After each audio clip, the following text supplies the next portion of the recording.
सियासत में हूं इस वजह से हूं कि मिल्लत के लिए आवाज उठा सकूं। सियासत में हूं इसलिए हूं कि फिरका परस्त ताकतों का मुकाबला कर सकूं। मुसलमान किसी सियासी जमात का, किसी लीडर का गुलाम नहीं है। हम गुलाम हैं सिर्फ और सिर्फ नबी करीम सल्लल्लाहु अलैहि वसल्लम के गुलाम हैं। आज हम पे तुम बात करते हो, हम के खिलाफ उंगली उठाते हो। एनआरसी का मामला, यह मुल्क हमारा है, हिंदुस्तान को आजाद करने वाले हम हैं, हिंदुस्तान के लिए कुर्बानी देने वाले हम हैं। हिंदू मुसलमान भाई भाई हैं। कोई हमारा मालक बनता है, कोई हमारा सेठ बनता है तो हम उसके लिए तैयार हैं। आरएसएस की सोच के साथ मुसलसल लड़ाई हमारी होनी चाहिए। दाइस पर तशरीफ रईसुल खुतबा काबिल एहतराम मौलाना वकार शफी साहब, काफ़ी वक्त हो गया, मैं ज़्यादा वक्त नामों के अंदर मैं नहीं लेना चाहता।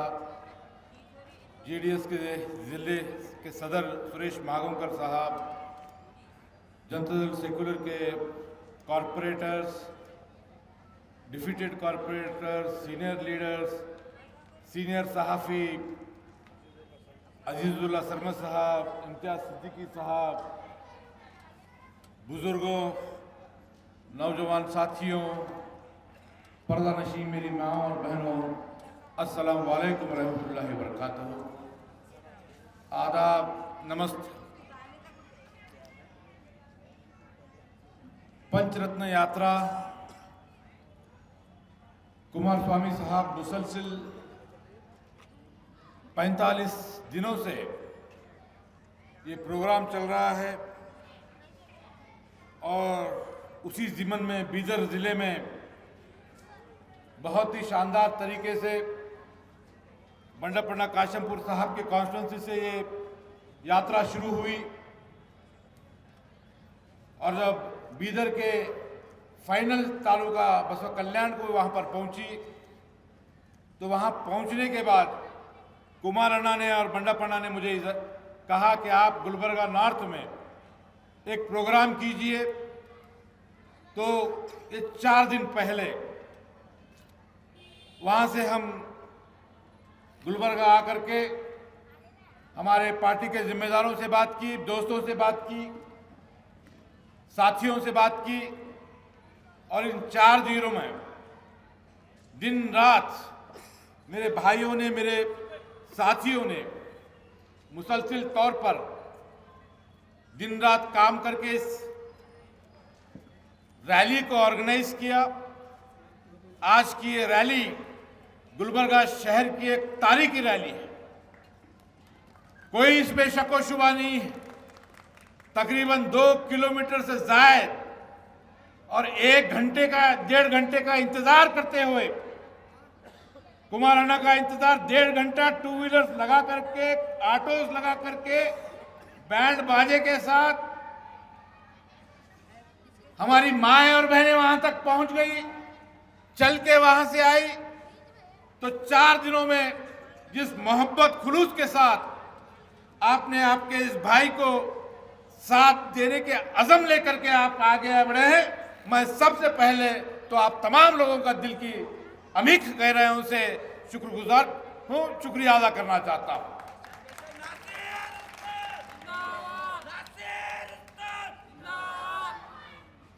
सियासी गुफ्तगू बहुत करनी है, बहुत सारे बातचीत करना है।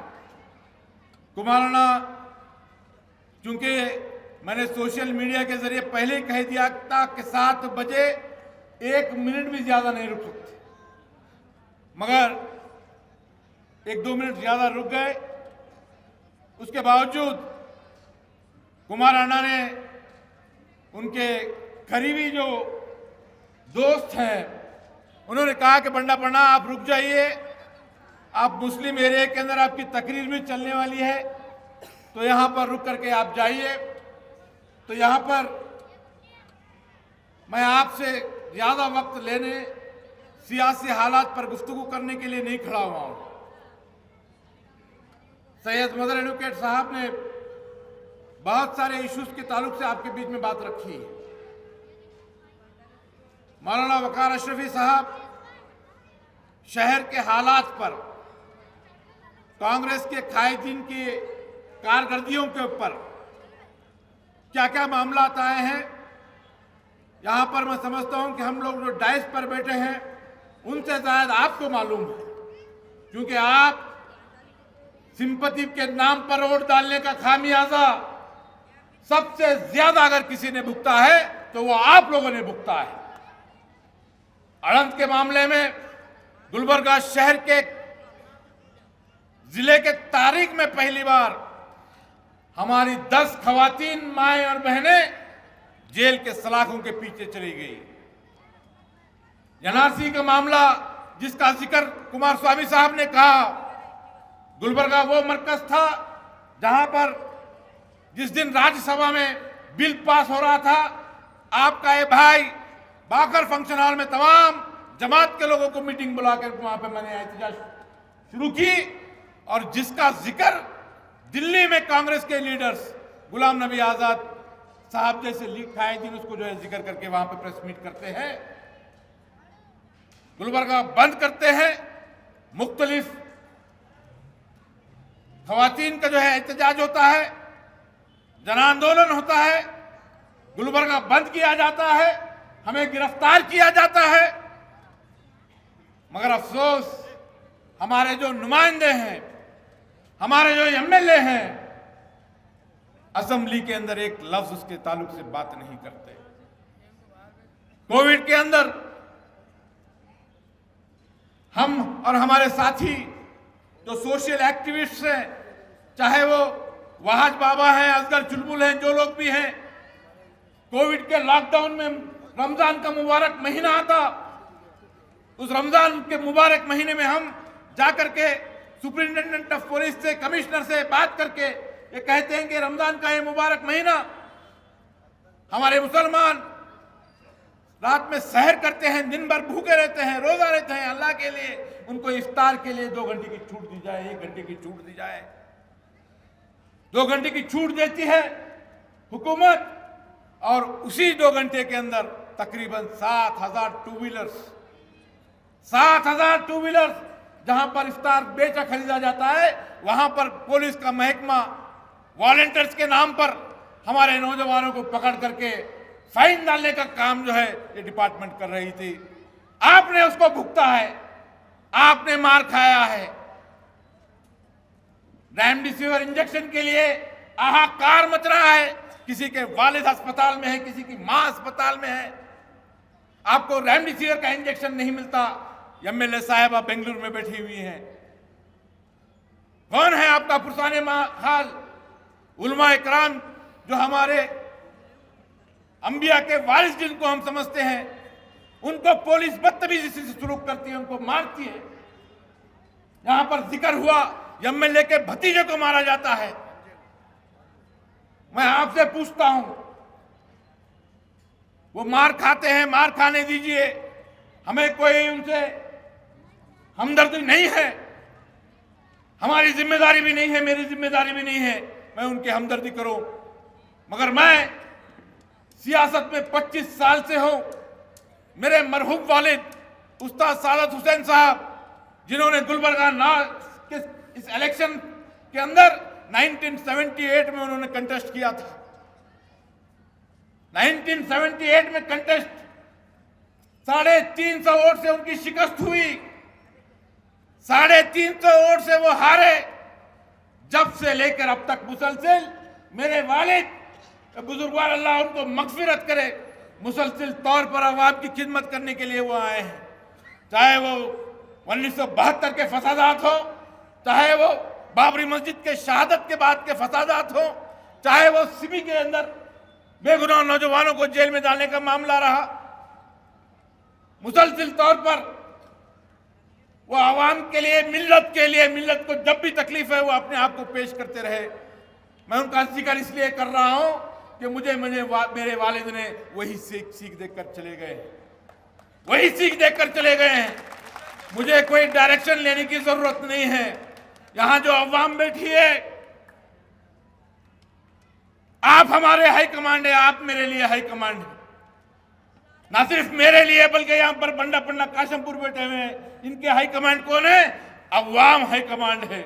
कुमारण्णा का हाई कमांड कौन है? कर्नाटका की अवाम हाई कमांड है। हमको किसी की इजाजत लेने की जरूरत नहीं होती है। किसी मामलात के अंदर मुझे 2 बार इलेक्शन में शिकस्त हुई है। एक इलेक्शन हारना, क्या क्या किस्म की बातचीत होती है, किस तरह की गुफ्तगू होती है। कोई कहता है कि ये जीतने वाला नहीं, कोई कहता है कि नासिर के पास पैसा नहीं, कोई कहता है कि नासिर के साथी छोड़ के चले जा रहे हैं, पार्टी के अंदर उसकी इज्जत कम हो रही है, बढ़ रही है। मैं आपको एक कहना चाहता हूं, नासिर हुसैन उस्ताद सियासत में इज्जत बढ़ाने के लिए, कम कर लेने के लिए नहीं है। सियासत में हूं इस वजह से हूं कि मिल्लत के लिए आवाज उठा सकूं। सियासत में हूं इसलिए हूं कि फिरका परस्त ताकतों का मुकाबला कर सकूं, उनको मुंह तोड़ जवाब दे सकूं। हिंदू मुस्लिम इत्तेहाद के लिए जो गुलबर्गा शहर की जो पहचान है, ख्वाजा बंदे नवाज गैसुद्दौला रहमतुल्लाह अलैह की जो सीख है, जो पहचान है, तमाम मजहब के लिए है। शरण बसवेश्वर देवस्थान आपा यहाँ पर जो दासोह करते हैं, वहां उस दासोह हमें कोई पूछता नहीं है कि तू कौन से जात का है। गरीबों को खाना खिलाने की सीख मिलती है। हम चाहते हैं, हमारा मकसद ये है, जब तक हम जिंदा हैं, ना सिर्फ हम जब तक जिंदा हैं, बल्कि हमारे आगे आने वाले हमारे बच्चे, उनके बच्चे हिंदू मुसलमानों में भाइयों की तरह रहे, एक माँ के बेटे बच्चों की तरह रहे। क्या मामलात हो रहे हैं? कोई ऐलान करता है कि हम हमारी जामिया मस्जिद के बाहर आकर के माइक निकालेंगे। महबस का मामला, जवरगी का आदमी यहां पर आकर के इतनी जुर्रत करेगा? कौन थे जब आनंद में जाकर के बीजेपी के लोग, लाल मशाक अंसारी रहमतुल्लाह अलैह, जिन्होंने अमन का, हिंदू मुस्लिम इत्तेहाद का पैगाम दिया, वहां से हिंदू मुसलमानों को लड़ाने की साजिश कर रहे हैं। दंगे होते हैं, टीवी चैनल्स खोल के देखिए, टीवी चैनल्स खोल के देखिए, एक ही मामला चल रहा है। मुसलमानों के खिलाफ मुसलसल तौर पर बयानात दिए जा रहे हैं। मुसलमानों को एक एहसास कमतरी में डालने के लिए मुसलसल तौर पर ये मामलात हो रहे हैं। आज एमएलए कौन है, कल एमएलए कौन था, आगे कौन बनने वाला है, इसको निकाल के रख दो। आप निकाल के रख दीजिए इस चीज को। हमारा मुकाबला एमएलए के कुर्सी के लिए नहीं है, नहीं है। एमएलए कुर्सी की हमारा मुकाबला नहीं है, हमारी सोच नहीं है। हम सियासत में एमएलए बनने के लिए नहीं ठहरे हुए हैं। हमारी सोच उससे कहीं ज्यादा है, उससे कहीं ऊंची है। हमारी सोच ये है कि हम इन फिरका परस्त ताकतों को, हमारे आगे आने वाली नस्लों को, हमारे बच्चों को, हमारे पोतों को, हमारे परपोतों को हिंदुस्तान में जीना है। यह मुल्क हमारा है। हिंदुस्तान को आजाद करने वाले हम हैं, हिंदुस्तान के लिए कुर्बानी देने वाले हम हैं। आज हम पे तुम बात करते हो, हम के खिलाफ उंगली उठाते हो। हिंदू मुसलमान भाई भाई हैं। क्या है? कोई हमारा मालक बनता है, कोई हमारा सेठ बनता है, तो हम उसके लिए तैयार हैं। आरएसएस की सोच के साथ मुसलसल लड़ाई हमारी होनी चाहिए। मुसलसल तौर पर आरएसएस की ज़हनियत के खिलाफ हमको लड़ना है। हमारे वोट सीट बचाने के लिए मत दीजिए, मत दीजिए। मैं एक कैंडिडेट हूं, मैं आपके सामने कह रहा हूं, हाथ जोड़ के कह रहा हूं, अल्लाह के वास्ते, आपको अल्लाह के वास्ते सीट बचाने के लिए वोट मत दीजिए। आपका वोट फिरका परस्त ताकतों के खिलाफ लड़ने वाले के लिए दीजिए, अपनी आवाज को बुलंद करने वाले के लिए दीजिए। क्या होगा, कांग्रेस जीतेगी, क्या होगा, बीजेपी जीतेगी, डरने की जरूरत नहीं। कौन है आज एमएलए? कांग्रेस है, मुसलमान है? बताइए आप, इन 4 सालों में कभी आपको महसूस हुआ है कि यहां पर गुलबर्गा से एक मुस्लिम एमएलए है, कांग्रेस का एमएलए है? जब भी वक्त आया, जब भी हम पे दबाव डाला गया, कोई भी आवाज उठने वाली नहीं। हम करेंगे, क्या करेंगे? बड़े साहब से बात करेंगे, छोटे साहब से बात करेंगे, हम एक मशावरती मीटिंग करेंगे। मैं फोन करूंगी, नहीं होने वाला भाई, नहीं होने वाला।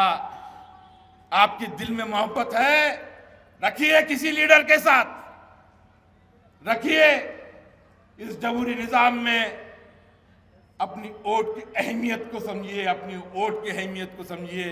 ये डर कर वोट डालना, अरे वो हमारे साहब बोले इसलिए वोट डाल रहे, हमारे कारपोरेटर साहब बोले वोट डाल रहे, कारपोरेटर को वोट डाले, खत्म हो गया मामला, कारपोरेटर को जिता दिए। ये वोट कर्नाटका के फिरका परस्त ताकतों का मुंह तोड़ जवाब देने के लिए वोट डालना है। आपके लिए ये भाई मुसलसिल तौर पर 2 इलेक्शन हारा हूं, 2 इलेक्शन हारा हूं, मगर कभी हिम्मत नहीं हारा हूं। ये तीसरे इलेक्शन के लिए मैं आपसे इजाजत लेने के लिए यहां पर खड़ा हुआ हूं। मुझे इजाजत आपकी चाहिए। मेरे मरहूम वाले अब इस दुनिया में नहीं रहे। 2 इलेक्शन हारने के बाद उनकी जो हिम्मत थी मेरे लिए, मेरा पैसे का नुकसान हुआ, मेरी प्रॉपर्टी मैं बेचा हूं, हर चीज बेच करके दांव पर लगा करके मैं खड़ा हुआ। मगर आज मैं आपसे इंसाफ मांगता हूं। आप मुझे बोलिए कि अगर आप चाहते हैं कि आपको सीट बचाना है तो नासिर हुसैन उस्ताद इलेक्शन नहीं खड़ा रहने वाला है। आगे भी कोई मुसलमानों के बीच से मिल्लत की आवाज बनकर, मिल्लत की तड़प लेकर के लड़ करके सियासत में कुर्सी नहीं इख्तियार हासिल कर सकता। मैं आपसे पूछता हूं, मेरे वालिद ने मुझे कहा, नासिर तुझे चमचागिरी करने के लिए सियासत में नहीं छोड़ा हूं, लड़ना, अवाम के लिए लड़ना, गरीबों के लिए लड़ना, मिल्लत के लिए लड़ना, दलितों के लिए लड़ना, पिछड़ों के लिए लड़ना, जस्टिस के लिए लड़ना। 2 बार इलेक्शन हारा हूं, तीसरी बार के लिए आगे बढ़ रहा हूं। मैं आपसे पूछ रहा हूं, इस बार भी मैं इलेक्शन हारूंगा। अगर मेरा बेटा, अगर मदर भाई का बेटा, आपका नौजवान कोई बच्चा आकर के मुझे बोलेगा कि नासिर अंकल, नासिर साहब सियासत में मुझे जाना है, तो मैं उसे क्या सीख दूं, क्या सीख दूं उसे? आप जाकर के सियासी लीडर की चमचागिरी करो, आप जाकर के उस पार्टी का वोट बैंक है, उस पार्टी में रहो। बोलो बेटा पैसे की जरूरत होती, मिल्लत पैसे पे बिकने वाली, पहले पैसे कमा बाद में देख। बोलूं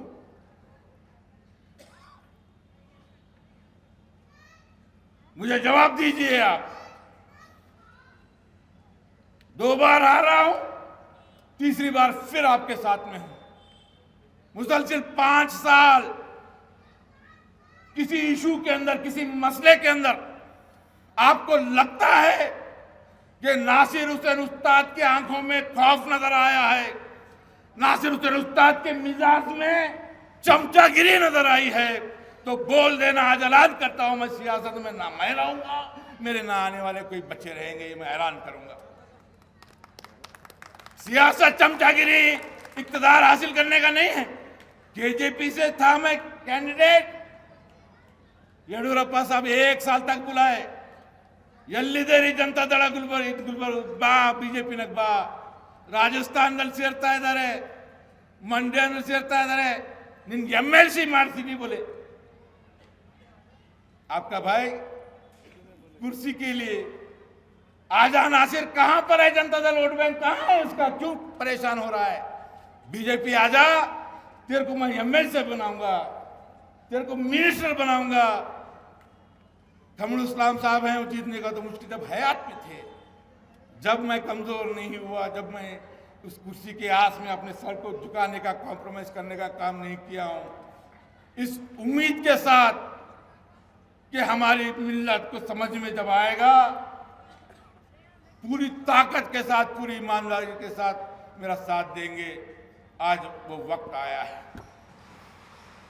आज वो वक्त आया है। ये इलेक्शन किसी लीडर को खुश करने के लिए, अगर आप किसी पार्टी के खुश करने के लिए अगर आप चाहते हैं, तो याद रखिए आगे आने वाले नौजवान नस्लों में से कोई भी सियासत जो है मिल्लत का दर्द लेके आगे नहीं बढ़ने वाला।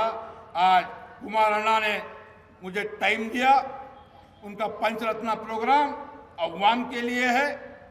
वो आप तमाम लोगों को मालूम, कुमार अन्ना एक वाहिद ऐसी ताकत, यही कांग्रेस हिजाब के मामले में खामोश, सबसे पहले कर्नाटक में बयान मैं दिया, फर्स्ट स्टेटमेंट, इजाजत नहीं लिए, किसकी भी इजाजत नहीं लिए, बना पना देके बहुत जबरदस्त दिए बोले। कुमार अन्ना वेरी गुड बोले। एनआरसी के अंदर एहतजाज के लिए गए, परमिशन लेके गए। अल्लाह की कसम, ना कुमार अन्ना की परमिशन लिए, ना बंडापना की परमिशन लिए। मगर जब जन आंदोलन हुआ, आईजी ऑफिस में बैठे हुए, फोन किसका आता? कुमार अन्ना का। वेरी गुड, ना से डरने की जरूरत नहीं है, मैं तेरे साथ हूं। आए थे नहीं, यहां पर आईटी के अंदर स्ट्राइक, वो तो मीटिंग के लिए आए थे। मंडप, ये जो जन आंदोलन का जो 4-5 लाख का जो मजमा जो जमा हुआ था, वहां पर आप आए थे। गुलबर्गा बंद करने के बाद आलोक कुमार आईजी मीटिंग लिए, पीस के लिए वहां पे बैठे हुए हैं। कुमार अन्ना फोन करके, don't need to worry, we are with you. ये तड़प जिसके पास है वही सेक्युलर हो सकता है। मुझ में तड़प है, इसका एहसास आपको है। आपको ये लगता है कि नासिर हुसैन उस्ताद एहसास वाला है, मिल्लत की तकलीफ को समझ सकता है, मिल्लत के खिलाफ के जो फिरका परस्त ताकतें हैं, उन ताकतों को मुंह तोड़ जवाब दे सकता है। तो मुझे आपका इशारा चाहिए, आपका साथ चाहिए। ये एक लड़ाई मैं लड़ना चाहता हूं। आज बहुत वक्त हो गया, बंडापना को मैं रुकाया हूं, बहुत मामला रहेगा इंशाअल्लाह। मैं आखिर में एक शेर कह करके अपनी बात को खत्म करूंगा। मुत्तहिद हो तो बदल डालो निजाम गुलशन, मुत्तहिद हो तो बदल डालो निजाम गुलशन। मुंतशिर हो तो मर जाओ, मुंतशिर हो तो मर जाओ, रोते क्यों हो